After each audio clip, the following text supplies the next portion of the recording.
Calculation की tip के साथ, ट्रिक के साथ कैलकुलेशन। अब आप कहोगे सर इंटू ही तो करना है, ये इंटू में क्या है, हम कर लेंगे।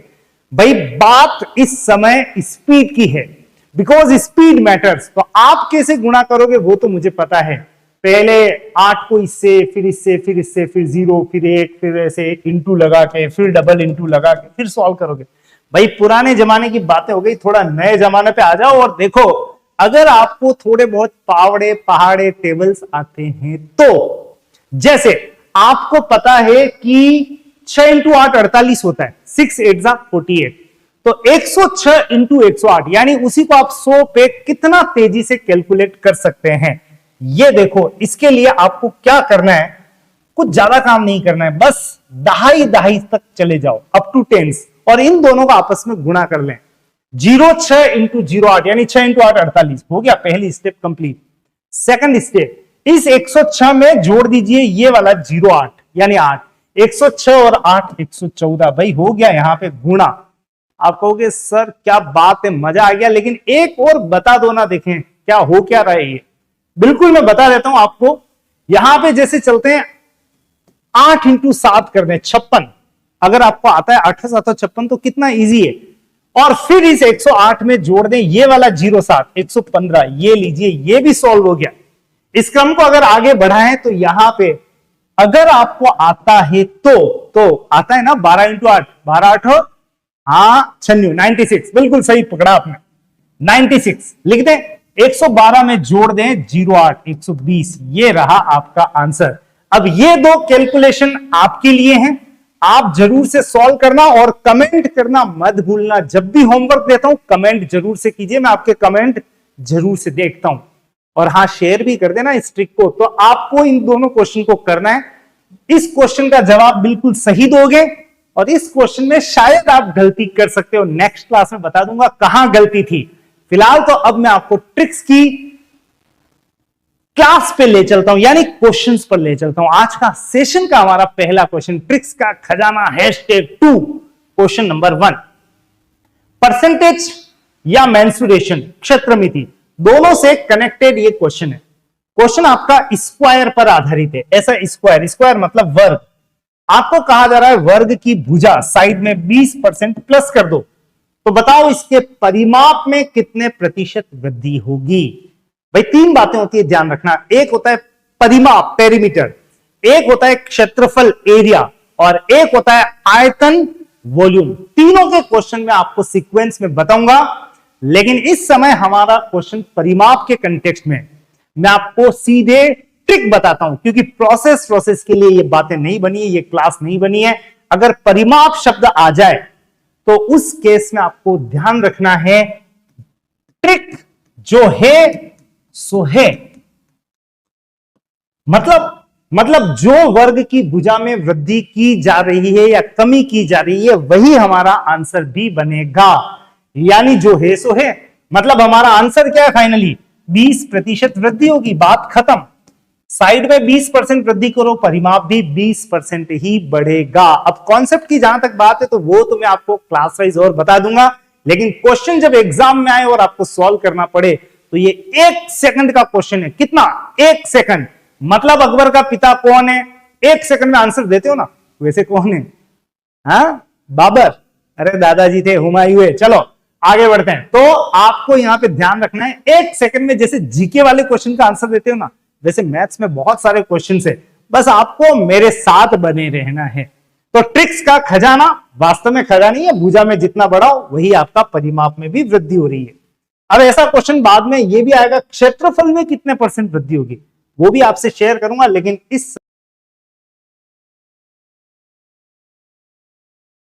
समय आगे बढ़ते हैं। ये क्या है?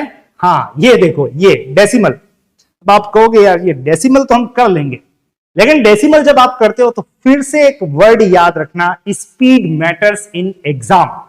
क्वेश्चन सब इजी होते हैं कई बार, लेकिन होते नहीं है, छूट जाते हैं सर। तो उस बीमारी को काबू करने के लिए आपको यहां ध्यान देना है 2 बातों पे। 2 बातें सिखाने के लिए बीच में दशमलव को क्वेश्चन के रूप में लाए हूं। आपको बताना है 0.15/1000 और 1.5/1000। आप क्या यहां पे दशमलव उड़ाने की सोच रहे हैं और 2 जीरो लगाने की सोच रहे हैं?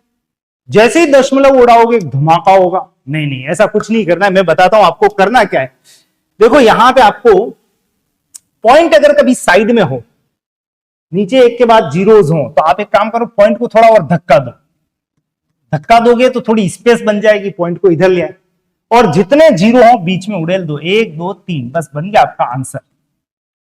अब इस क्रम में एक बात और ध्यान रखना, दशमलव साइड में नहीं हो के बीच में हो तो आप उतने ही स्थान चलेंगे जितने जीरो दे रखे हैं। कितने जीरो है? 3 जीरो। आप चलो दशमलव के आगे 3 जीरो, 1 2 3, 3 स्थान, और जैसे ही चलो तो यहां से आप पॉइंट शिफ्ट कर दो, आपका आंसर तैयार है 0.0015। That is your answer. इसका प्रयोग अगर आप करना चाहो तो 2 क्वेश्चन आपके लिए लिख लेता हूं ताकि आप एक्सरसाइज भी कर लें, आप दशमलव में पारंगत हो जाएं। अगर आपको कोई कहे कि 0.018 अपॉन ये लीजिए 4 जीरो बराबर क्या, पॉइंट में आंसर दें, और एक कोई कहे आपको 183.7 अपॉन 100 बराबर क्या, दोनों क्वेश्चन के आंसर कमेंट बॉक्स में जरूर से कर लीजिएगा। मैं आपको ले चल रहा हूं फिलहाल अगले क्वेश्चन की तरफ। किससे हो सकता है अगला प्रश्न? कौन से चैप्टर से? क्या टॉपिक चाहिए आपको? भाई मेरे पास ढेर सारे टॉपिक है, प्रतिशत, लाभ हानि, साधारण ब्याज, चक्रवृद्धि ब्याज, अनुपात समानुपात, चाल समय दूरी, आयु वाले प्रश्न, साझा वाले प्रश्न, काम और समय, चाल समय दूरी वगैरह वगैरह, ढेर सारे। हर टॉपिक को टच करेंगे इस क्लास में, नहीं आने वाली सभी क्लासेस इसी पर आधारित होगी। आप तो बने रहिएगा। फिलहाल ये क्वेश्चन बड़ा इंटरेस्टिंग है, फ्रैक्शंस। फ्रैक्शन आ गई है भिन्न, और भिन्नों में सबसे छोटी और सबसे बड़ी पता लगानी है। 2/3, 4/5, 7/8। रूटीन में आपको कहा जाता है एलसीएम लेके सॉल्व कर लें, इसको लघुत्तम लेके पता लगा लेंगे। ये तो हुई ट्रिक नंबर 1, फालतू की ट्रिक है। नंबर 2, कुछ जने कहते हैं ऐसे क्रॉस करके भी चेक कर सकते हो। ट्रिक नंबर 2 काम आती है, बहुत अच्छी ट्रिक है, फेल नहीं कहूंगा, लेकिन इस समय जो धमाकेदार ट्रिक है वो इन दोनों से भी सुपर डुपर है। कैसे? आप सबसे पहले यह चेक कर लें, कभी कभी क्वेश्चन में जो संख्याएं होती है भिन्न फ्रैक्शन के रूप में, उनमें गैप बराबर है। देखो 2/3 1 का गैप है, 2 और 3 में, है ना। 4 और 5 में भी 1 का गैप है, 7 और 8 में भी 1 का गैप है। तो अगर गैप बराबर हो तो जो है सो है, मतलब वापस वही ट्रिक, जो है सो है का मतलब जो छोटी वो छोटी, जो बड़ी वो बड़ी। इसका मतलब इन तीनों में सबसे छोटी संख्या 2/3 और सबसे बड़ी संख्या क्या है? 7/8। ये सबसे छोटी और ये हो गई सबसे बड़ी, हमारा आंसर है। लेकिन याद रखना, क्या याद रखना? अगर गैप बराबर हो तो ऐसा तुरंत आप पहचान सकेंगे। इस कंटेक्स्ट में अगर आपको कहा जाए 17/21, 5/9 और 13/17 में सबसे छोटी और सबसे बड़ी कौन है, तो आप इस क्वेश्चन का आंसर जरूर दीजिएगा। आप निकाल के बता दीजिएगा, आपके लिए होमवर्क ही हो गया। सबसे छोटी संख्या और सबसे बड़ी संख्या कौन है? फिलहाल मैं आपको ले चलता हूं यहां पे अगले क्वेश्चन में। ये क्वेश्चन रेशियो एंड प्रोपोर्शन पर आधारित है, अनुपात समानुपात। तो अब आपको यहां पे रेशियो एंड प्रोपोर्शन के 2-3 क्वेश्चन दिखने वाले हैं भाई, एक सीक्वेंस में, एक रिदम में। ए बी 7-8, ए सी 4-5 मिश्रित करके बताना है आपको A:B:C बराबर क्या। कई बार आपको रटवा दिया जाता है, किताबें भी रटवाती है, लेकिन रटना मत है ऐसे क्वेश्चन को। लेफ्ट साइड में देखना, इस तरफ कॉमन ए बी और ए सी, पहली लाइन और दूसरी लाइन में क्या है? ए है, बी नहीं है, ध्यान रखना है, ऐसे नहीं है, ये ए है। ए ऊपर 7 है, नीचे कितना है? 4। तो आप एक काम कीजिए, नीचे वाले ए को ऊपर और ऊपर वाले ए 7 को नीचे लाके गुणा कर दें, तो ये ले गया ऊपर, ये ले आया नीचे। अब ए अनुपात बी बढ़कर बदलकर बन रहा है 7 चौक 28, 7 4 28, 8 4 32, और ए अनुपात सी ये बन गया है 4 × 7 28, 5 × 7 35। ये लीजिए आपका आंसर तैयार है। क्या? ए 28, बी 32 और सी 35। यहां मैंने आपको कोई ऑप्शन नहीं दी है, यहां पे सीधे आपको ये सिखा दिया गया, ए बी ए सी कभी मिश्रित हो तो आपको इस तरीके से सॉल्व करना है। अगर इन दोनों का कोई कनेक्शन नहीं हो तो क्रॉस में ले जाएं और अपना आंसर निकाल लें। ले चलता हूं आपको एक और क्वेश्चन की तरफ। यहां पे स्पष्ट तौर पे आपसे एक उम्मीद की जा रही है, आपको पता होना चाहिए। फोर्थ प्रोपोर्शन कैसे निकाला जाता है, चतुर्थानुपात। आपको पता होना चाहिए तृतीयानुपात कैसे निकाला जाता है, थर्ड प्रोपोर्शन। और आपको यह भी पता होना चाहिए मध्यानुपात कैसे निकाला जाता है, मिड प्रोपोर्शन। तो तीनों पर ही कहीं ना कहीं आपको आगे पीछे क्वेश्चन देखने को मिलेंगे। हम हैं #2 में, और आज की क्लास में अगर तृतीयानुपात पूछा है आपसे, तो आपको तृतीयानुपात में भी 2 क्वेश्चन दिख रहे हैं। एक में 3 संख्याएं और एक में 2 ही हैं, यानी यहां पे एक नहीं, यहां पे 2 क्वेश्चन है आपके लिए। तो आपको बता दूं, अगर आपको तृतीयानुपात निकालना है 3 राशियों के कंटेक्स्ट में, देयर आर 3 नंबर्स, तो पहली 5, दूसरी 7, तीसरी तो मुझे निकालनी है x, और चौथी लिख दें क्या, 35। बस ये लिखने के बाद proportion, sorry ratio, proportion, ratio लिख लें, अनुपात, समानुपात और अनुपात। और अब क्या है, अब क्या वापस ट्रिक है, क्या आप ऐसे चलोगे x इंटू 7 बराबर, नहीं, वो भी पुराने जमाने की बात हो गई भाई। आप ध्यान देना कि यहां पे फर्स्ट सेकंड या फर्स्ट थर्ड का कोई कनेक्शन बैठ जाए तो देखो फर्स्ट सेकंड का तो कोई कनेक्शन नहीं है, फर्स्ट थर्ड और सेकंड फोर्थ का कनेक्शन चेक कर लो। 7 का 35 से कितने गुने का संबंध है, 5 गुने का। ये सब बातें हम क्लास में कहीं ना कहीं करते भी हैं। तो अगर 7 का 5 गुना 35 है, तो 5 का भी 5 गुना कर दें और आंसर दे दें कितना, 25। तो याद रखना, हम अक्सर जब क्लास में बात करते हैं तो फर्स्ट का सेकंड से जो कनेक्शन है वही कनेक्शन थर्ड का फोर्थ से है, या फिर फर्स्ट संख्या का थर्ड से जो कनेक्शन है वैसा ही कनेक्शन सेकंड का फोर्थ से है।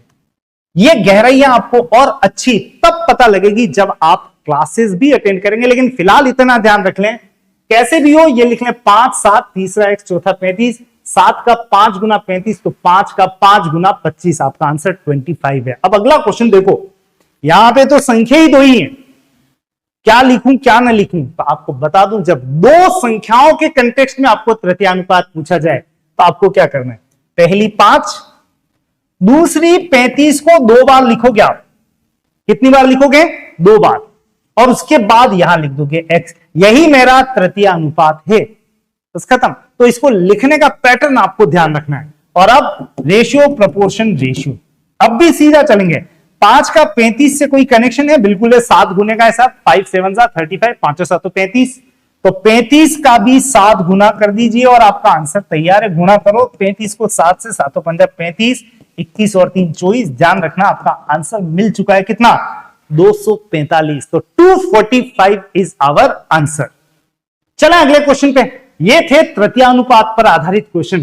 कोई क्वेश्चन मध्यानुपात का मिल जाए, ओहो ये लो सर आपको तो पता है, हाँ बिल्कुल पता है भाई, मध्यानुपात तो दूंगा आपको, क्यों नहीं दूंगा। मध्यानुपात का मतलब मिड प्रोपोर्शंस होते हैं, और मिड प्रोपोर्शन निकालने का वैसे तो तरीका ये बताते हैं, ऐसे बीच में दोनों जगह x लिख लो, ये बनाओ ये बनाओ ये बनाओ। लेकिन भाई जब 7 और 343 दिख जाए तो ऐसा कुछ मत करो, सुपर डुपर ट्रिक अप्लाई करो। सुपर डुपर को आगे से हम कहेंगे SD trick, super duper trick. फिलहाल तो 7 7 343 पता है ना कौन है, 7 का क्यूब होता है, नहीं पता है तो पता होना चाहिए, 7 का क्यूब 343। अगर आपको 7 और 7 क्यूब का मध्यानुपात निकालना है तो आप लिख लो बीच में 7 का स्क्वायर, यही मेरा आंसर है। और बताओ 7 का स्क्वायर कितना होता है, 49। सीधा 1 सेकंड का आंसर है। तो इस कंटेक्स्ट का आपका एक और प्रश्न दे रहा हूं, आप जरूर से बताइएगा 5 और 125, और इसी तरीके से आपको बताना है 8 और 512 का मध्यानुपात क्या होगा। बिना सॉल्व किए 1-1 सेकंड में आप आंसर दे सकते हैं। कमेंट करना मत भूलना, और क्योंकि मैथ्स आपकी सुधरने वाली है और पसंद आ रहा है ना, तो आपको क्या करना है, आपको अच्छे से पता है, क्योंकि आप थोड़े कंजूस भी हो, ये मैंने देखा है। पसंद आ रही है तो भी ठीक है, देखेंगे आगे, कभी सर को देख लेंगे, इच्छा होगी तो दे देंगे। भाई कंजूस मत बनो थोड़ा सा। यहाँ पे जितना उदारता से मैं आपको ये प्रश्न लाके दे रहा हूं, उतनी उदारता से थंब तो चाहिए, ये वाला नहीं, ये वाला। चले आगे, चलो। हाँ, ये आयु आ गई, और आयु जब भी आती है, आयु के क्वेश्चन, तो पुत्र पिता सामान्यतः ये जोड़ी बनी रहती है। तो पुत्र पिता की जोड़ी अमर रहे और हमारे आयु संबंधी क्वेश्चन होते रहे। अब ऐसे क्वेश्चन के लिए तो रूटीन में आपको समीकरण इक्वेशन सिखाया जाता है, वहां पे एक्स फैक्स चिपकते हैं और आप अपना आंसर निकालते हैं। लेकिन ये सब फर्जी बातें, पुराने जमाने का ट्रेंड है। भाई नए जमाने में आ जाओ, मेरे साथ आ जाओ। यहां पे आपको एक छोटा सा काम करना है। पहले तो एक बार पुत्र और पिता को लिख लेते हैं और इनका जो भी रेशियो दे रखा है वो लिख लो। पहले 1-2 है, फिर 6-11 है। अच्छा, 1-2 जो अनुपात है, कोई एक्स फैक्स मत चिपकाना। 1-2 जो लिखा है ये इनके आयु का अनुपात है। का मतलब ये बात कब की है? का मतलब ही होता है प्रेजेंट, वर्तमान। और 6:11 हो जाएगा, कब हो जाएगा? 5 साल बाद हो जाएगा। तो अभी तक तो मैंने केवल जो डेटा दिए यहां पे प्लेस कर दिए। 1-2 आज की बात, 6-11 5 साल बाद की बात। मुझे दोनों की आयु चाहिए, वर्तमान आयु चाहिए। तो इसके लिए मैं क्या कर रहा हूं उसको ध्यान से सुनना। ऐसी चिड़िया उड़ाएंगे, इसलिए इस ट्रिक का एक नाम भी दे सकते हैं आप, चिड़िया उड़। चिड़िया उड़ी कि नहीं बचपन में? चिड़िया उड़, तोता उड़, मैना उड़, कम बंदर नहीं उड़ता है ना? ऐसे गेम खेले होंगे आप लोग। ये गेम अब भी खोलेंगे, यहां चिड़िया उड़ाएंगे। एक पैटर्न देखना चिड़िया का, ऐसा बनेगा और एक ऐसा बनेगा। कब, कहां, कैसे, वो देखो। आप सबसे पहले एक छोटा सा काम कीजिए। पुत्र और पिता की जो ये वर्तमान और 5 साल बाद की इवेंट है, इन दोनों के बीच अंतर लिख लो, यानी 5। आज से 5 साल बाद का गैप 5। और अब आपको जिसकी भी आयु चाहिए, जैसे पुत्र की, निकाल लेते हैं। कुछ ऊपर कुछ नीचे डेटा लिखेंगे। शुरू करते हैं। शुरुआत अब हो रही है, अभी तक तो केवल जमाया है, आपको समझाया है। 1 सेलेक्ट कर लो, 1 पुत्र को। साइड में आ जाओ 5, नीचे आ जाओ। 6 मत लिखना, यह सबसे इंपॉर्टेंट है। 6 और 11 का अंतर लिखना है 5। मैं रिपीट कर रहा हूं, 1 5 साइड में और 6 और 11 का अंतर कितना है? 5। ये देखो ऐसी चिड़िया उड़ रही है, ऐसी, है ना? तो 1 × 5 × 5 ये लिख दो, ये ऊपर लिख दिया। फिर क्या करना है आपको? ये जो 4 डेटा दे रखे हैं इनका क्रॉस गुणा करो। 6 दूनी 12 और 11 एकम 11। 12 में से 11 का डिफरेंस ले लो 1। ये 1 आप नीचे लिखोगे। और ट्रिक देखो, चिड़िया उड़ ऐसे, ये क्रॉस वाली चिड़िया। तो 12 - 11 1, और ये आ गई पुत्र की आयु 25 साल। और आप ही बताओ, अगर पुत्र 25 का है, 1 का मतलब पिता, तो पिता, सॉरी 1 का मतलब पुत्र 25 का है, तो पिताजी कितने के हो गए? 50। दोनों की रेस्पेक्टिव आयु पता लग गई, 25 साल और 50 साल। ऐसे और भी प्रश्न आयु वाले आते रहेंगे, लेकिन ये ट्रिक आप जरूर से एग्जीक्यूट करने का प्रयास करना। मैक्सिमम क्वेश्चन आपको ऐसे दिख जाएंगे एग्जाम में आए हुए। फिलहाल तो अगला क्वेश्चन अनुमान लगाओ किसका हो सकता है। चलो अनुमान क्या लगाए देख ही लेते हैं। ओहो, औसत। औसत में भी क्रिकेट। और मैं बताऊं कि इस क्वेश्चन को तो आप अपने किसी अच्छे वाले टीचर से, आपके बहुत अच्छे फ्रेंड से, जिसने कोई एग्जाम पास किया हो, उससे भी पूछ लेना। वो भी कहेगा 1 मिनट रुक, अभी बताता हूं।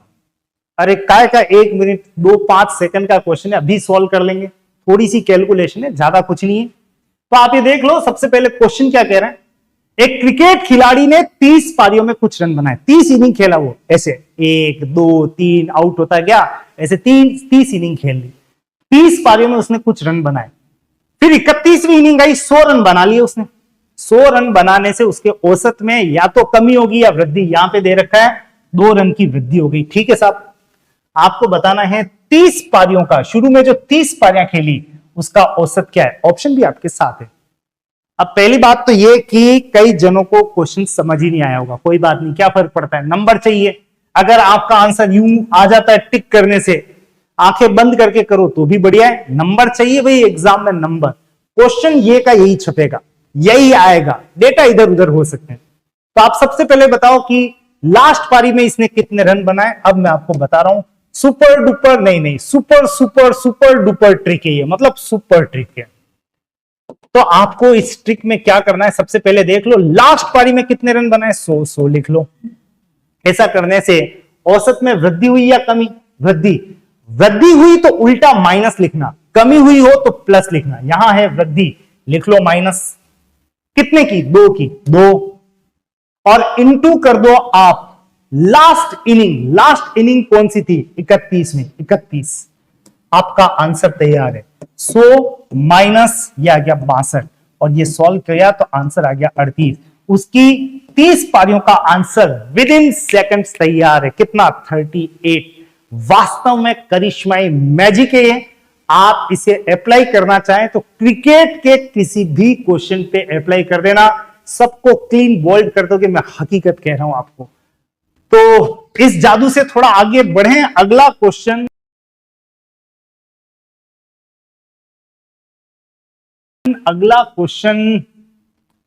भी जोरदार है। 840 के एक और स्वयं को छोड़ के 840 के गुणनखंड नहीं निकालने, गुणनखंड यानी फैक्टर्स। ये क्वेश्चन फैक्टर से कनेक्टेड है कि कुल संख्या क्या है। तो क्या इसके लिए मैं 840 के आज गुणनखंड ढूंढूंगा? 1 फिर 2 से भी डिवाइड होता है। अच्छा, इसमें 3 का भाग भी जाता है। ये तो 4 से भी डिवाइड होता है, ये तो 5 से भी होता है। ये क्या 6 से भी हो जाएगा? बिल्कुल हो जाएगा। 7 से भी हो जाएगा। ऐसे करते करते कितनी संख्याओं से ये डिवाइड होगा, उतने सारे गुणनखंड बनेंगे। ढूंढते ढूंढते मैं तो पूरे एग्जाम में क्या एक ही काम करूंगा मैं? नहीं, ऐसा कुछ भी नहीं करना है। आप सबसे पहले तो इसके टुकड़े टुकड़े कर दो, और टुकड़े करने की मशीन आपको दिलाई थी बचपन में। आपके मास्टर जी जो भी है, कम से कम मशीन जरूर दिलवाई। तो आप यही काम करो, 2 से डिवाइड करो 420, 2 से 210, 2 का भाग फिर जा रहा है 105, 3 का भाग भी जा रहा है इसमें 5 और 1 इकाई अंकों का, सॉरी संख्याओं का योग, अंकों का योग। तो 3 तरी 9, 5, 35। आप देख सकते हो 5 का भाग जा रहा है 7 बार और 7 का भाग जा रहा है 1 बार। आप यहां पे देख सकते हो 2 कितनी बार है? 3 बार। 2 का क्यूब इंटू 3 कितनी बार है? 3 की पावर 1 बार है। 5 कितनी बार है? 1 बार है। और 7 कितनी बार है? 1 बार। लिख लो। कुल मिला के इसके टुकड़े किए, ये देखा 2 कितनी बार है, 5 कितनी बार है, 3 कितनी बार है। ये तो हर कोई कर सकता है। अब आएगा मजा। क्या का मजा? जो भी ये पावर है ना, उसमें आप एक एक प्लस कर दो। 3 का 4, 1 का 2, 1 का 2, 1 का 2, और इनको कर दो गुण। और इतने सारे गुणनखंड होंगे टोटल मिला के। 4 दूनी 8 दूनी 16 दूनी 32। टोटल मिला के कितने गुणनखंड बन गए इसके? 32। लेकिन याद रखना, इस 32 में एक और खुद 840 भी शामिल हैं। तो इन दोनों को हटा दो। आपका आंसर यहां पे क्या बनेगा? 30। आंसर में ध्यान रखना 32 नहीं है, आंसर क्या रहा है? 30। लास्ट तक उलझा के आपको एंगेज करके रखा है। तो आपको सबसे पहले क्या करना है? टुकड़े पावर चिपका दो, पावर में एक एक प्लस कर दो, गुना कर दो, और जो भी आ रहा है वही आंसर है। लेकिन एक और स्वयं को छोड़ना है तो माइनस करना मत भूलना। गुणनखंड की सुपर डुपर ट्रिक है। आप चाहो तो इसे किसी और क्वेश्चन पे जरूर से प्रयोग में ला सकते हैं। और आज का लास्ट क्वेश्चन दिख रहा है। आप आंसर देना चाहोगे इसका या मैं बता दूं? आंसर तो मुझे सुनाई दे रहा है वैसे। सर इसमें क्या है? 200 का 8% आ गया। 200 का 8%? कई जने कहेंगे कि 200 का 8% सर क्या है? 200 इंटू 8/100। 10 बार देखूं तो भी आंसर वही है, 16। तो आप किसको टिक करने वाले हो? बिल्कुल आवाज आ रही है, ये गलत। This is wrong. आंसर 16 है। आंसर 16% नहीं है। यहां पे चारों में देखो क्या चिपकाया हुआ है? परसेंट। तो आपका आंसर जैसे ही 16 आया और आपने इसको टिक किया, ये गए नंबर। क्योंकि चारों ऑप्शन में आगे क्या चिपका के रखा था? प्रतिशत। तो आपको यहां पे देखो, ये जो मिला है वो आंकड़ा है। This is a data. 16 है। 16% और 16 में बहुत बड़ा अंतर होता है। 16% का मतलब हो गया 16/100 यानी 0.16। मेरा आंसर 16 है, 16% नहीं है। तो आपको अब ये आंसर मिल गया है 16, इसको प्रतिशत में बदलें। अब ध्यान रखना, किसी भी संख्या को अगर आपको कन्वर्ट करना है परसेंट में तो कुछ भी नहीं करना है, इंटू 100 कर देना। इंटू 100। 16 का मतलब कितने परसेंट? 16 इंटू 100, 1600%। विश्वास नहीं हो रहा है ये तो कोई दिक्कत नहीं है, 1600 है। प्रतिशत का मतलब बटा 100। कट कटा के देखो वापस आ गया कितना? 16। इसका मतलब मेरा आंसर यहां पे फर्स्ट ऑप्शन नहीं, मेरा आंसर क्या बन रहा है, ऑप्शन नंबर बी। आपको बता दूं, अगर ये क्वेश्चन एग्जाम में आता है तो 99.99999% अभ्यर्थी गलती करते हैं, बहुत रेयर एक आधा परसेंट ओके करेगा। और आपने अगर आज की क्लास ली है और ध्यान से सुना है इन बातों को, तो आप ये वाली गलती बिल्कुल नहीं करोगे।